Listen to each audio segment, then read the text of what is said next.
Good morning to all of you. This is Mohammad Mohsin from bachelor of technology. जैसा कि हमने last lecture में motion के बारे में पढ़ा था, आज हम न्यूटन्स लॉ ऑफ मोशन के बारे में पढ़ेंगे। न्यूटन सर ने जो फिजिक्स में मोशन के लॉज दिए थे, आज हम उन लॉज के बारे में पढ़ेंगे। तो जो लॉज हैं वो हैं 3 laws, first law, second law and third law. पहले हम बात करेंगे फर्स्ट लॉ की।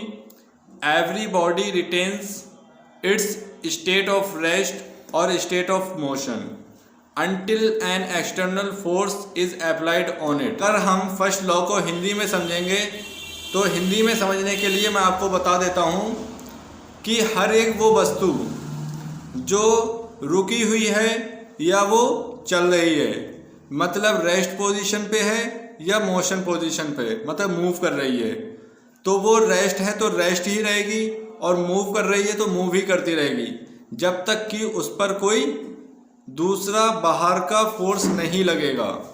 तब तक वो उसी पोजीशन में या तो रेस्ट रहेगी या तो वो मूव करती रहेगी। सेकंड पॉइंट देखते हैं। This law is also known as law of inertia और लॉ ऑफ गैलीलियो। जो फर्स्ट लॉ है उसी लॉ को लॉ ऑफ इनर्शिया और लॉ ऑफ गैलीलियो कहा जाता है। अगर कोई आपसे पूछे लॉ ऑफ इनर्शिया क्या होता है तो आप कहेंगे न्यूटन का जो फर्स्ट लॉ है वही लॉ ऑफ इनर्शिया है।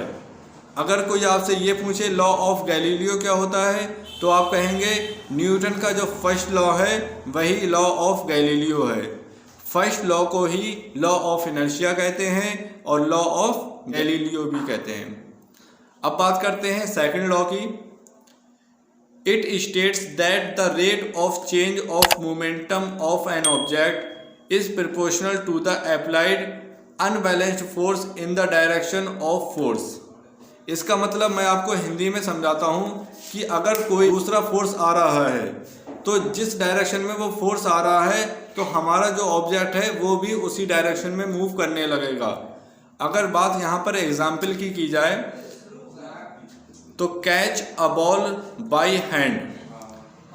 हम अपने हाथों से क्रिकेट में जो बॉल को कैच करते हैं तो जब बॉल आती है तो हमारा जो हैंड है वो बैकवर्ड मूव करने लगता है। अगर बात यहाँ फॉर्मूले की जाए तो फॉर्मूला होता है F = ma, force = mass into acceleration. अब बात करते हैं थर्ड लॉ की। अब यहाँ थर्ड लॉ की बात करें तो थर्ड लॉ क्या कहता है? For every action there is an equal and opposite reaction. Means हर किसी एक्शन का उसी के इक्वल और अपोजिट रिएक्शन भी होता है। And both act on 2 different bodies. और ये दोनों एक्शन और रिएक्शन 2 डिफरेंट बॉडीज पे काम करते हैं। जैसे एक बॉडी पे एक्शन होगा तो दूसरी बॉडी पे उसका रिएक्शन होगा। For example jump from boat. अगर हम किसी बोट से जंप करें तो हमारा जो लेग है फॉरवर्ड डायरेक्शन में मूव करेगा और जो बोट है वो बैकवर्ड डायरेक्शन में मूव करेगी। ऐसा क्यों हो रहा है? न्यूटन के थर्ड लॉ के अनुसार जब हम बोट से जंप करते हैं तो हमारा जो लेग है वो फॉरवर्ड डायरेक्शन में मूव करता है और जो बोट है वो बैकवर्ड डायरेक्शन में मूव करती है, क्योंकि यहाँ पर इक्वल एंड अपोजिट रिएक्शन है।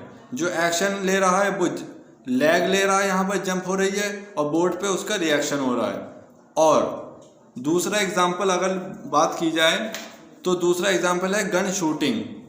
जब हम किसी गन से शूट करते हैं तो बुलेट फॉरवर्ड डायरेक्शन में फुली फोर्स के साथ मूव करती है और उसी फोर्स से जो गन है वो बैकवर्ड डायरेक्शन में मूव करती है, लेकिन वो हमारे हाथ में होती है इसलिए हमें उसका झटका महसूस होता है। कहते हैं कि मतलब गन चलाते वक्त एक झटका लगता है, तो वो झटका यही है कि जो बुलेट होती है वो फॉरवर्ड डायरेक्शन में फुली फोर्स से मूव करती है और उसी फोर्स से बैकवर्ड डायरेक्शन में गन मूव करती है। उम्मीद करता हूँ कि फर्स्ट लॉ, सेकंड लॉ और थर्ड लॉ आपको समझ में आ गए होंगे।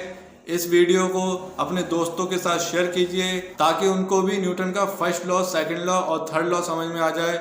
इस वीडियो को शेयर कीजिए और सब्सक्राइब कीजिए चैनल को आने वाले लेक्चर के लिए।